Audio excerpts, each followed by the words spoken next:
vamos a hablar del estrés y las consecuencias. El estrés es una forma de vida, se ha convertido ya en una forma de vida en estos tiempos en los que vivimos.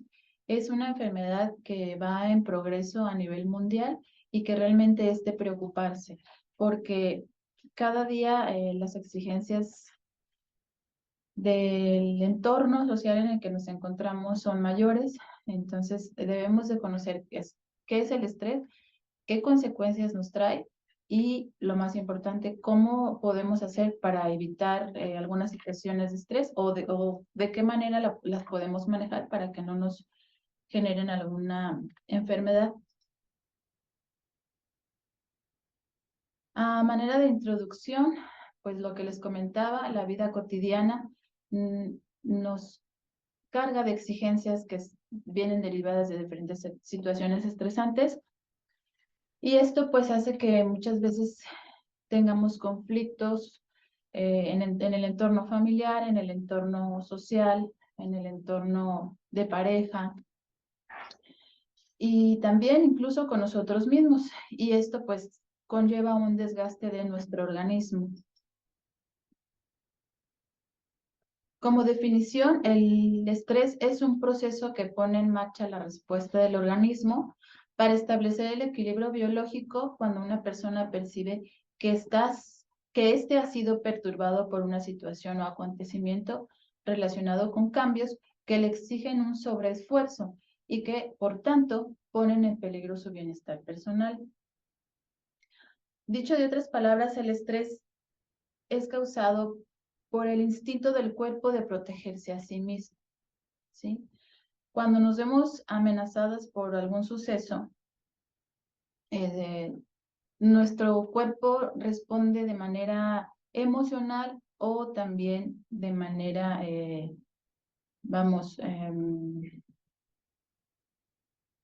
repentina, que hay personas que responden, o más bien respondemos de distinta manera a este instinto. ¿Y qué va a suceder? Primero, el estrés lo que hace es que active el hipotálamo. El hipotálamo envía una señal a algunos órganos, específicamente a los riñones, a las glándulas que están por encima del riñón, que son las glándulas suprarrenales, y estas van a liberar algunas sustancias que se denominan factores liberadores. Estos factores liberadores van a actuar como mensajeros y estos mensajeros van a irse a algunos otros órganos en donde va a haber producción de ciertas sustancias. Una de ellas es la noradrenalina y el cortisol, pero también hay sustancias que a partir de estas se van a empezar a generar, como son los corticoides, la cortisona específicamente. ¿Y qué nos va a generar todas estas sustancias u hormonas? Van a generar una serie de respuestas físicas, de manifestaciones. Una de las primeras manifestaciones que tenemos son las manifestaciones a nivel cardíaco, porque nuestra frecuencia cardíaca aumenta y con ella la presión arterial. Entonces nuestro corazón empieza a latir más rápido. Viene después el dolor de cabeza. También hay manifestaciones a nivel digestivo, en donde a veces puede incluso dar diarrea o viene junto con el estreñimiento crónico, el estrés crónico, viene el estreñimiento. Y también hay alteraciones del sueño, se presenta el insomnio. ¿Y cuáles son los factores que nos van a desencadenar? Aquí primero también hay que aclarar o hay que notar que no todas las personas reaccionamos igual o respondemos igual. Los factores que les puse aquí son factores que son los que más se han estudiado, pero realmente pues las personas vamos a responder de diferente manera, ¿sí? Cada persona tenemos una tolerancia distinta, tenemos una capacidad de resiliencia distinta. Lo que a mí me estresa, quizá a alguna persona no, y viceversa. Entonces, esto es importante aclararlo. ¿Cuáles son estos factores? Bueno, las situaciones que fuerzan a procesar la información rápidamente, algunos estímulos ambientales también dañinos, las percepciones de amenaza, alteraciones de las funciones fisiológicas, como en el caso de alguna enfermedad que pone en riesgo la vida, o una enfermedad crónica o degenerativa, las adicciones también, el aislamiento y el confinamiento que acabamos de pasar también con la pandemia, el hecho de estar encerrados, confinados, a muchas personas les generó estrés.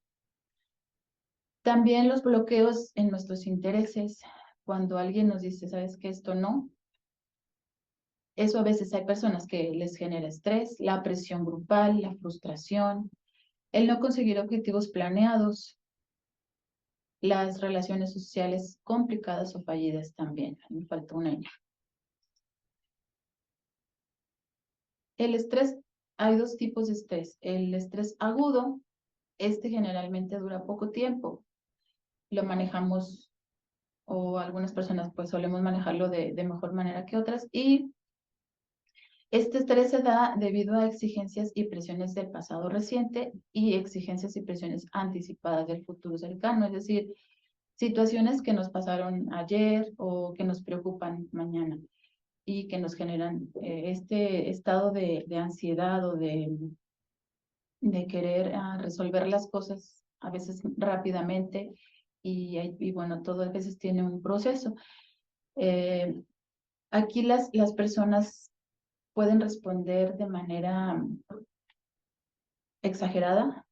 Aquí les puse la imagen de una persona que está gritándole a otra, o incluso también pueden responder o manifestar este estrés mediante el llanto. También está el estrés crónico. Este estrés lo genera al estar nosotros en un constante estado de alarma. Aquí la persona no encuentra una salida. Los factores que le generan este estrés para ella le sobrepasan. Entonces la persona pues se empieza a deprimir, empieza a tener respuestas también del organismo ya más intensas, como lo puede ser llegar a una crisis nerviosa. Y si no hay apoyo o si la persona no busca ayuda, a veces terminan en tomar decisiones drásticas y fatales. ¿Cuáles son las fases del estrés?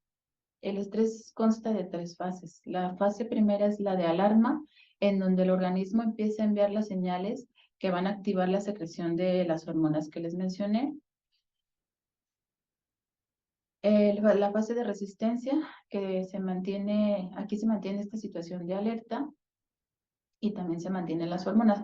En la fase de alarma, nosotros cuando generamos esta secreción de hormonas,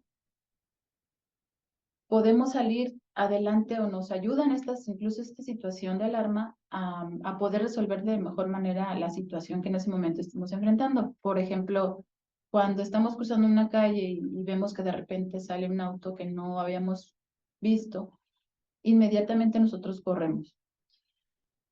Y aquí también, enseguida de esta situación, viene la fase de resistencia en donde estas hormonas se mantienen porque nuestro organismo sigue alterado y sigue alerta de alguna manera para poder defenderse de alguna otra situación. Cuando nosotros generamos la secreción de hormonas, cuando el organismo libera estas hormonas, ¿qué sucede a nivel fisiológico? Las arterias se contraen, hay una constricción, por lo tanto la irrigación sanguínea pues no es igual. Y generalmente las arterias que se contraen son las arterias que irrigan sangre a los órganos que no son, digamos, tan críticos, por ejemplo, el estómago o los riñones. Y esto es para dar paso a una mejor circulación en el cerebro, que es el que nos va a ayudar a mantenernos alerta y que nos va a ayudar a defendernos ante cualquier situación de riesgo. Y bueno, por último, la fase final es la fase de agotamiento. Aquí el estrés ya se convierte en crónico y aquí lo que sucede es que no hay pues una relajación, vamos. Nuestro organismo se acostumbra a vivir de esta manera, a estar todo el tiempo preocupados, ansiosos, de que estemos siempre buscando la respuesta, o muchas personas que quieren controlar todo y quieren estar en todo, entonces viene a ser parte de su vida el estrés. No hay no hay un momento en el que el organismo se frene y estas hormonas vayan siendo pues cada vez menos la secreción. Entonces aquí ya se empiezan a presentar en esta fase final, se empieza a presentar ya los síntomas o los signos en nuestro organismo, como son la debilidad, la angustia, el insomnio y muchas veces el deseo de huida, el no querer ya saber nada. ¿Y cuáles son los signos y síntomas más característicos? Al haber menos irrigación de sangre, vienen los problemas en la piel. Puede presentarse eczema o puede presentarse acné. Con el cortisol, la cortisona, viene el aumento de peso, o bien puede ser que las personas empiecen a perder peso porque también se va el apetito, no quieren comer o comen menos o incluso a veces pueden comer pueden tener hábitos alimenticios que no les benefician. También pueden subir de peso. Vienen los trastornos también del ciclo menstrual en las mujeres, en donde el ciclo ya es irregular, el estreñimiento, ya que ya lo comentábamos, la diarrea, y viene también la rigidez en cuello y mandíbula. ¿Cómo se diagnostica el estrés? Es difícil realmente nosotros ver a una persona y decir, tiene estrés, incluso para los profesionales. Pero hay 3 indicadores que nos ayudan a poder incluso nosotros mismos saber si estoy en un grado de estrés. Porque a veces no nos damos cuenta, nosotros vivimos tan deprisa en este mundo actual y no nos damos cuenta que estamos estresados. Y este estrés, como les mencioné al inicio, nos puede acarrear una enfermedad.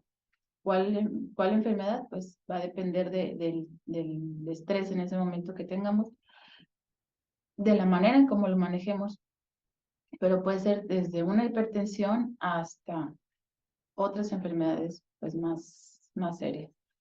Entonces, estos indicadores son a nivel cognitivo. Aquí vamos a observar que la persona tiene pensamientos y sentimientos de miedo y aprensión. La persona generalmente le da muchas vueltas al asunto, no sabe cómo resolver un problema que quizá no sea tan difícil de resolverlo. Después viene a nivel fisiológico, ya nosotros observamos ya los síntomas físicos que ya mencionamos, y a nivel motor, aquí nosotros podemos ver en el individuo que se altera con mucha facilidad, que llora. Podemos notar también que empieza a tener hábitos impulsivos, ¿sí? Las personas empiezan a fumar, los que son fumadores empiezan a fumar más, o si beben alcohol, pues también igual aumentan la ingesta de alcohol, o si no lo hacían, empiezan a hacerlo. Entonces, esto nos puede nosotros decir también, o para poder observar y decir o apoyar a alguna persona que esté pasando por esto. Entonces, lo importante del diagnóstico es cuando nosotros poder decir, necesito ayuda o necesito ya acudir con un profesional. Cuando ya hay sensación de miedo, de pánico, cuando hay vértigo, cuando todo el tiempo estamos quizás sentimos hasta taquicardia, los latidos del corazón se aceleran, nuestra respiración es rápida. Hay personas que sienten opresión en el pecho, También cuando hay incapacidad para ir a trabajar, para desempeñarse, para relacionarse, que nos cueste trabajo levantarnos de la cama, cuando hay miedos que no podemos controlar, cuando se está perdón, ahí está mal una letra, teniendo recuerdos de un evento traumático, que constantemente se nos viene a la cabeza esa situación traumática. Y ahí es donde nosotros tenemos que acudir con un profesional. El psicólogo es el especialista en ayudarnos a manejar el estrés. Muchas personas pues todavía tienen la idea de que el psicólogo es para locos, para las personas que están locas, y no. En realidad todos deberíamos de acudir con el psicólogo, deberíamos de tomar terapia, porque es el profesional, psicólogo es el profesional que nos va a ayudar a canalizar esas emociones, esos sentimientos, esos miedos. Entonces es muy importante que aún no teniendo nosotros un grado de estrés crónico, pues consideremos acudir con este especialista. ¿Y cuál es el tratamiento para el estrés? Primero, identificar la causa que está ocasionando esta situación de estrés. Si nosotros podemos solucionarla, pues poner manos a la obra. ¿De qué manera? Puede ser haciendo ejercicio. A mí, por ejemplo, se les va a hacer chistoso y a lo mejor algunas personas se identifiquen conmigo, pero a mí me relaja ir a hacer el súper. Entonces, busquemos alguna actividad que nos guste, que nos relaje, nadar, qué sé yo. También la fisioterapia es muy buena. El punto clave e importante, la alimentación. Hay que cambiar los hábitos alimenticios. Bajarle a la cafeína, al café, al refresco, chocolates, pues lo que ya sabemos que nos puede afectar o nos hace mal. También la fitoterapia es muy buena. Hay muchas plantas, muchos tés, infusiones que nos pueden ayudar a bajar ese nivel de estrés. La valeriana, la pasiflora, etcétera. Hay muchas que sí nos pueden ayudar cuando este estrés sí lo podemos manejar. Ya cuando vemos o nosotros mismos sabemos que no podemos nosotros solos, pues hay que acudir con el especialista.